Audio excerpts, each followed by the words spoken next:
गिरिडीह के बेंगाबाद स्थित खंडोली पर्यटन स्थल का जल्द ही कायाकल्प होने जा रहा है। झारखंड सरकार के नगर विकास मंत्री सुदिव्य सोनू ने वन विभाग के अधिकारियों के साथ स्थल का निरीक्षण किया और 8 eco tourism huts, park, dedicated picnic spot और मरीन ड्राइव जैसी सुविधाओं के निर्माण की घोषणा की। मंत्री ने कहा कि सौंदर्यीकरण के बाद खंडोली पर्यटकों के लिए एक और भी आकर्षण और आरामदायक स्थल बन जाएगा, जिससे न सिर्फ स्थानीय बल्कि अन्य राज्यों से भी पर्यटकों की संख्या में वृद्धि होगी।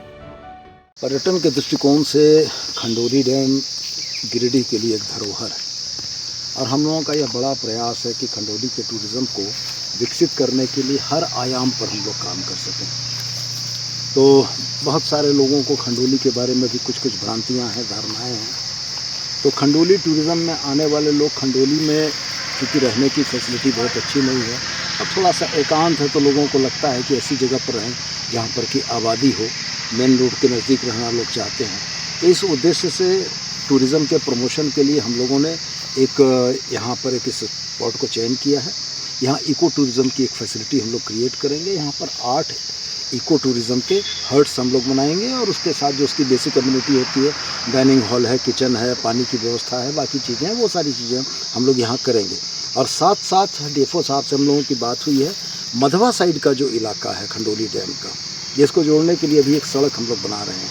तो मधवा साइड के इलाके को एक्सप्लोर करने के लिए वहाँ पर वन विभाग की भूमि है, तो वहाँ पर भी हम लोग 6 से 8 कॉटेजेस बनाना चाहते हैं, एक पार्क बनाना चाहते हैं, एक डेडिकेटेड पिकनिक स्पॉट बनाना चाहते हैं और उस पर पर्यटकों को बेहतर सुविधाएं वहाँ पर दिए जाने का प्रावधान है। क्योंकि मेरा यह मानना है कि खंडोली आज सिर्फ 15% हिस्सा उसका एक्सप्लोर हो रहा है, 85% हिस्से को अनुपयोगी तौर पर हम लोगों ने छोड़ रखा है।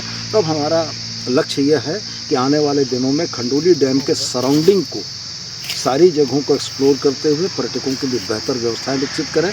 और ये दोनों ही परिप्रेक्ष्य में होगा, सरकार की तरफ की भी व्यवस्थाएं होंगी और निजी क्षेत्र के लोग जिनकी ज़मीनें हैं वो भी रेस्टोरेंट खोलेंगे, वो भी कॉटेजेस बनाएंगे, वो भी पर्यटकों के लिए सुविधाएं विकसित करेंगे, जिससे कि उनके भी आमदनी और रोजगार में वृद्धि हो सके। ये है कि अभी देखेंगे कि आप खंडोली का एक साइड जो है, सर ने कहा कि 15% जो हिस्सा है वही है। फिर हमने इसमें सर के जैसे निर्देशन में उसको एक जो रोड आप आए होंगे बन रहा है वो उसको कनेक्ट कर रहा है, तो दोनों साइड कनेक्ट हो जा रहे हैं।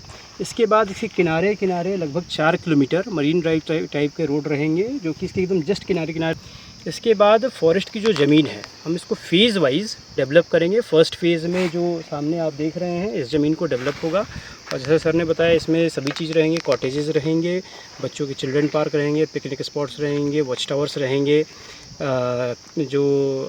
फिर झूला और वो सब जो चीज़ें हैं सभी चीज़ें यहाँ पे मुहैया उनको कराया जाएगा, ताकि वो अपना समय यहाँ पे गुजार सकें और लोगों को एम्प्लॉयमेंट भी उस जितने समय बिताएंगे उस हिसाब से फिर एम्प्लॉयमेंट भी रहेगा।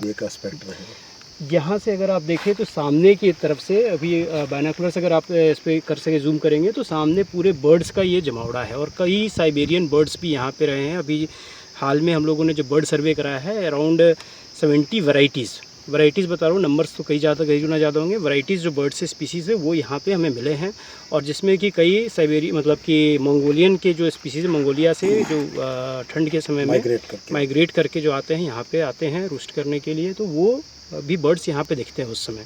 तो उनका भी लुत्फ़ जो है यहाँ से ज़्यादा बढ़िया उठेगा, क्योंकि ये सीधे ही यहाँ दिख रहा है, वहाँ से वो दिख नहीं पाते हैं, तो यहाँ से वो उसका भी आदमी लुत्फ़ उठा पाएगा। उसी के लिए वॉच टावर्स हैं और फिर बर्ड वॉचिंग के सभी इक्विपमेंट्स भी यहाँ पे मुहैया कराए जाएंगे।